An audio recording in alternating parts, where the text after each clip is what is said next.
وہ یقینی بات ہے کہ کوئی بھی پہلو آپ کو یہ اجازت نہیں دیتا کہ آپ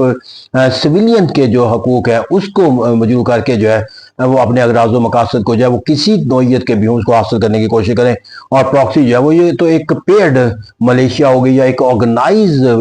ملیشیا ہو گئی کہ جو کسی دوسرے کے مفاد کے لیے جو ہے وہ سرگرمی عمل ہو. تو اسے کہتے ہیں یہاں پر جا کر جو معنی و مفہوم کے لحاظ سے دیکھا جائے تو یہ تمام معنی و مفہوم جو ہے وہ ہمیں کسی پازیٹیو ایکسپیکٹ کا نتیجہ نہیں دیتے. لیکن یہاں پر جو المیہ کے طور پر لیا جاتا ہے کہ ہم اگر تینوں تصورات کو دیکھیں کہ جس کے اندر ایک نان اسٹیٹ ایکٹر کا تصور ہے, پھر اس کے اندر جا کر جو ہے وہ جو ہم نے دیکھا ٹیررسٹ گروپ کا کانسیپٹ ہے پراکسی کا, یہاں پر یہ تمام جو معنی و مفہوم ہے اس کے ساتھ کچھ ایسے تصورات منسلک کر دیے جاتے ہیں جس کی وجہ سے یہ سرگرمیاں جو ہے وہ ایک ایسا عمل بن جاتی ہیں کہ جس کے بے خودی کرنا مشکل نہیں ہے, ناممکن ہو جاتا ہے. وہ اس کے ساتھ وابستہ جو ہے وہ تصورات جو ہے وہ اپنی غلامی سے نجات ہے, اس کے تصورات کے ساتھ اپنی سوورینٹی کا تحفظ ہے, اس کے ساتھ اپنے بنیادی اندرونی طور پر اپنے بنیادی حقوق کا تحفظ ہے. اور اسی طرح یہاں پر جو تصورات اس طرح کہتے ہیں کہ یہاں پر جو ہے بہت ساری یہ جو تمام سرگرمیاں جس کے اندر ہم نے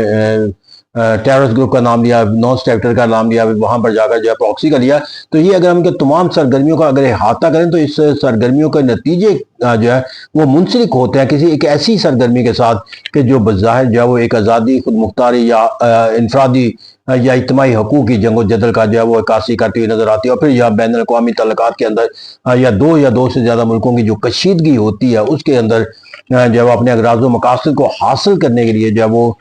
یہ سرگرمیاں جو ہے وہ سر انجام دی جاتی ہیں. اس طرح یہ جو تمام سرگرمیاں اس کے لیے جو میرے نزدیک پولیٹیکل سائنس کے طالب علم کے طور پر وہ نان اسٹیٹ ایکٹرز ہیں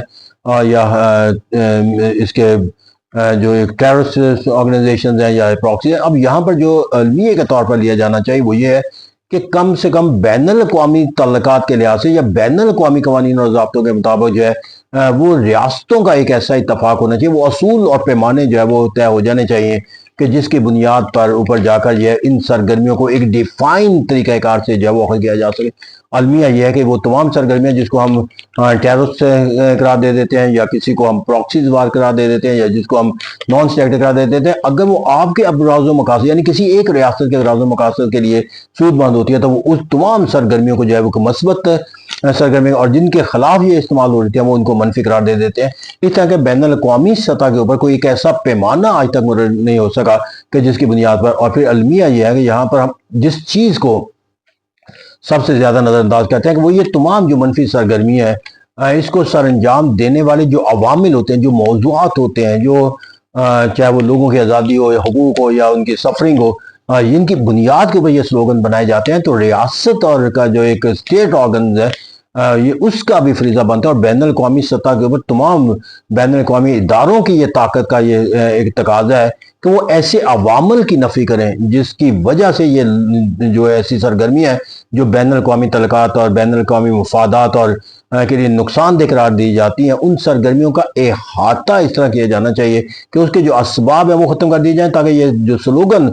یہ ایسی سرگرمیاں اختیار کرنے والے اختیار کرتے ہیں ان کے پاس وہ سلوگن ختم ہو جائے. جس طرح کسی بیماری کو ختم کرنے کے لیے آپ اس کی روٹ کاز کو ختم کرتے ہو, اگر آپ روٹ کاز کو ختم نہ کریں اور کہیں کہ ہم بیماری کو ختم کر دیں تو یہ نہیں ہو سکتا. یا اسی طرح کے اگر آپ کسی درخت کے پتے جو ہے وہ جھاڑتے چلے جائیں اور کہیں یہ جڑ وہاں پر قائم رہے اور پھر یہ پتے جو ہے وہ دوبارہ نہیں آئیں گے, پتے آپ جتنے مرضی ختم کر لیں گے, جتنی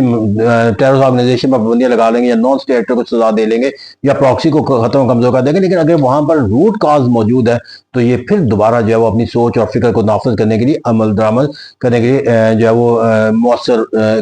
بنتی چلی جائیں گے. اس طرح جو ضرورت اور عمل ہے کہ وہ اس سرگرمیوں کو کچلا جائے کہ جو ایسی سرگرمیوں کا سبب بنتے ہیں اور ایسے حالات و واقعات کو جنم دیا جائے کہ کسی کو ان منفی سرگرمیوں کے لیے لوگوں کو اپنے ساتھ منسلک کرنے کے لیے کوئی بیانیہ جو ہے وہ حاصل نہ ہو سکے. Thank you very much.